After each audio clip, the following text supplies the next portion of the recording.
Yo, what's up? Trey TD22 back again with another video. I'm going to be talking to you guys about the Kemba Walker trade.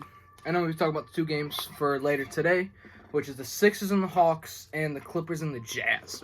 Alright, so Kemba Walker, the 16th overall pick in this year's draft, and I think a second round pick in like 2023? For Al Horford, Moses Brown, and I think another second-round pick. I think it's a good trade for both teams. For the Celtics, it gives them two big men. That might mean Tristan Thompson is out, but I ain't mad at that. It gives them height. Gives them defense. And it gives Peyton Pritchard and their rookies an opportunity. Or they can go out and sign some players, you know. Like, I think T.J. McConnell is a option. Derrick Rose is an option, but I think he's going to get more than what they can afford, possibly. Or he's going to stay with New York. They got options to get... Sorry. They got options to get different point guards. And then they get Moses Brown and Al Horford. They get a young center who can be mentored by Al Horford, and Al Horford can help them out right now. So can Moses Brown. But with them having Robert Williams, I want to know what that lineup's going to be. I want to know if it's going to be like Marcus Smart, Jaylen Brown, Jason Tatum, Robert Williams, Al Horford, or Al Horford and Robert Williams. That wouldn't be that bad because Al Horford could shoot. I don't know about Robert Williams. That'd be a decent lineup. Or they have Peyton Pritchard, Marcus Smart, Brown, Tatum, Horford, or Moses Brown, or I don't know. They'll probably start Al Horford and just let Moses Brown probably come off the bench, or Robert. I don't know. I don't know how their lineup's gonna work out, but it gives them flexibility as well to go, like I said, to go out and sign someone that they can use right now, and it gets someone that's. I love Kemba Walker. He's great. He's a good player. He's getting in the way of Jaylen Brown and Jason Tatum because he pretty much demands the ball. In order for him to be effective, because if he's not scoring, I guess he can make a little bit, but he's not playing defense. He isn't doing any of the little dirty work. He's kind of liability on the defensive side. People will go at him. People will go after Peyton Pritchard too if he starts. But yeah, I mean they're both smaller point guards. Let's talk about the Thunder. It gets them off Al Horford. I do kind of think the Celtics overpaid a little bit by getting rid of that first round pick of this year's draft, but if that's what you need to do to get Kemba Walker, injury-prone player, off the books, then I guess you got to do what you got to do. And of course, the Thunder I think they have a possibility of getting 2 top 5 picks, and they have like 7 picks in this entire draft. Like I think I got, if I'm not mistaken, they got like 4 or 5 first-round picks, and like 2 second-round picks for this year. 2 can possibly be top 10. Again, it's just another building stone as them getting rid of some of the older players, and they're just getting more picks. I think they got 17 first-round picks and 17 second-round picks in the next 5 drafts, which is insane. Sam Presti is a beast. And then they can get rid of Kemba Walker. If you can get rid of Kemba Walker, because I don't think you want to have him, like, they're going to trade the pick. They're going to trade some of the picks. They got a lot of guys that can play rotational minutes. They got Shea. They got Kemba now, who, if he stays, then he's going to get minutes. So it'll be Kemba, Shea, Lou Dort, Darius Bazley, Pokusevski, let me think. I can't think right now. They got play. As soon as my laptop turns on, I'll be able to look up the roster. But they got players that can play, that need minutes because they all showed in the last two maybe 3 years, mainly 2 years, that they can be effective. And I think that's going to be a big thing for them. Trading Kemba and a couple firsts could get you something good. Can get you either a nice young player, or it can just get you a bunch of picks. Maybe you just trade Kemba for a bunch of picks. That's not logical. Obviously in 2K that you can do that, but in real life, I don't think you can trade Kemba Walker for a bunch of picks. Because honestly, I don't even know his value.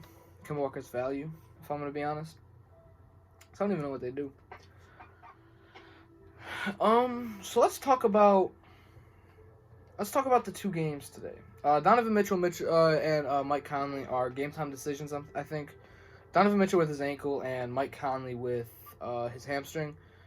I'm just saying, if Donovan Mitchell doesn't play, even if they have Mike Conley, I don't think they have any chance of beating the Clippers with how Paul George has been playing the past few games. And we don't really know the status for Kawhi. There's no timetable.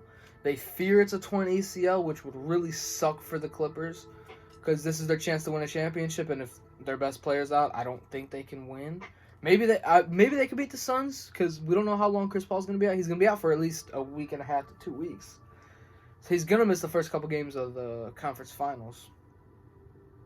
But other than that, we really don't know the timetable. And then the 76ers and Hawks, I think the Sixers are going to win. I really think that, even though it's going to be in Atlanta, it's going to be kind of tough, but I think they can. I really think they could win. I think they can get a dub in Atlanta to force it to 7. I think the Sixers will win in the 7. I think the past 2 games they've blown big leads in the second half. They've got it off to good starts, but then the second half kind of struggled. I think they're going to switch it up I think they're going to switch it up tonight. I don't think they're going to choke.